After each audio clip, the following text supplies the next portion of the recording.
अस्सलाम वालेकुम, आप देख रहे हैं लाइव वसीला न्यूज HD और मैं हूं सादिया बतूल। शामिल करते हैं आज की अहम खबर शामिल करते हैं फैसलाबाद से। हमारे deputy bureau chief Mohammad Adil की रिपोर्ट के मुताबिक फैसलाबाद के मोहल्ला गाजियाबाद में बाजार में सीवरेज का निजाम दरहम बरहम। बाजार पानी का तालाब बना हुआ है जिससे अहले मोहल्ला बहुत तंग आ चुके हैं। स्कूल जाने वाले बच्चों को बहुत मुश्किलात से गुजरना पड़ता है।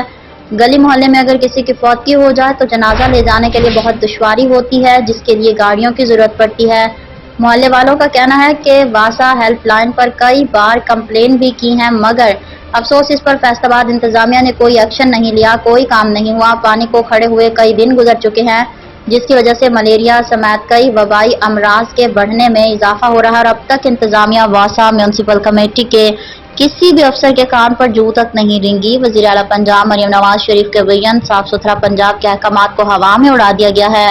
अवाम का कहना है कि पंजाब हुकूमत की तरफ से अवाम को रिलीफ देना तो दूर की बात है, गरीब अवाम से जीने का हक भी छीना जा रहा है।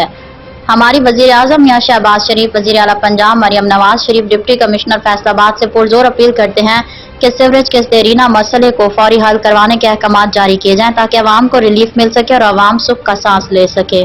मजीद खबरों और अपडेट्स के लिए देखते रहिए लाइव वसीला न्यूज HD।